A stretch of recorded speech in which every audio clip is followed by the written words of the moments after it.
Our Teenager of Courage Award celebrates young people whose bravery defies belief. And here's the story of this year's winner.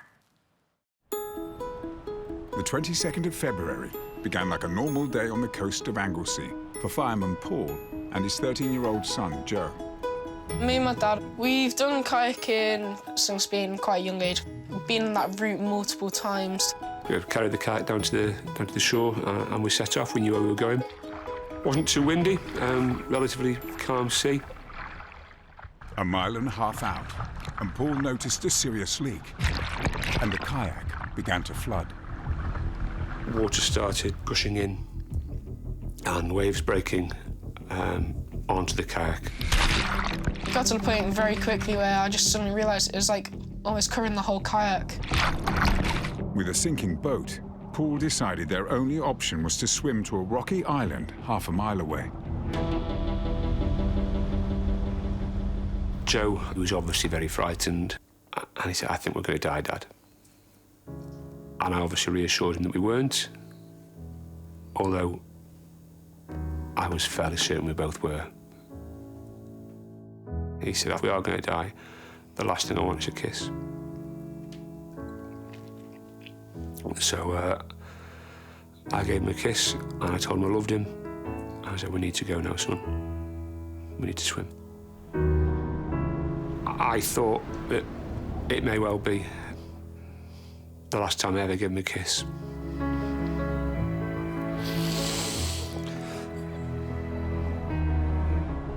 And I could see that the rock was getting closer. And eventually, I saw Joe get to the rock, and he was shouting for me to swim to him. I couldn't, and I was on my back. Hypothermia basically shut my body down. I just went to sleep. Paul was now unconscious and adrift, and Joe faced a life or death decision. I decided, right, if I don't do something now, he's going to go. So I just had to jump back in the sea and save him. He had to drag his 15-stone dad through the choppy, freezing sea. It's quite hard. It's like constantly being dunked because you can't hold his weight that well, but you just got to go with it. Having made it to the island, he now had to carry him to safety. So I had to literally put him on my back and just climb. It doesn't matter if you cut yourself, as long as it gets you up. But Paul was still not breathing. I did CPR and chest compressions on him.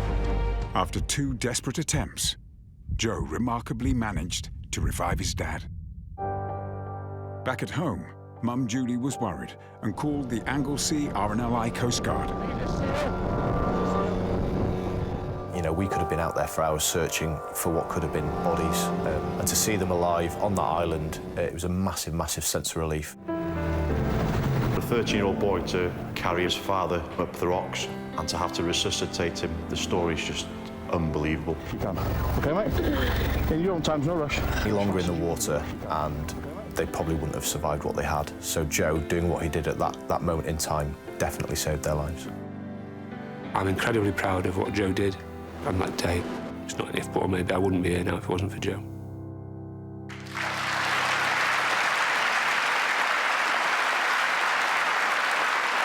And here he is, our Teenager of Courage, and what courage it is.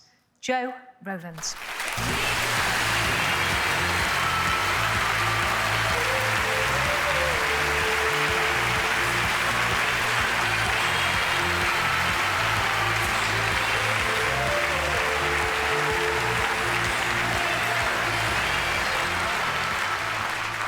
That was incredible, and you were 13 at the time. How on earth did you know how to perform CPR? I've always, obviously my dad's in the fire brigade, mum's in the police. It was just growing up with conversations of that. Just pick up, you just go along. YouTube films, just see it. YouTube?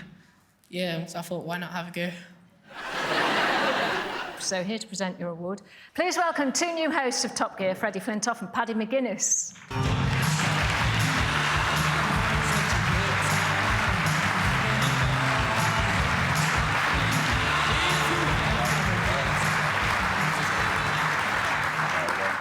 Joe, just watching and listening to you, I can't get my head around what you did. The selflessness, the courage, and then also, as well, the strength, because your dad's a big lump, innit? To drag him out of the water, take him up the rocks, I'm sure now he must spoil you so much. No. No? Joe, you're a teenager. How difficult was it not to do a selfie? Hashtag superhero. Well done, pal. Amazing. Joe, I've got here your Pride of Britain Teenager of Courage Award, mate. Well deserved. Everyone here is in awe of you. Absolute legend. Cheers, mate. Thank you, Paddy. Thank you, Freddie. And well done to the fearless Joe Rowlands.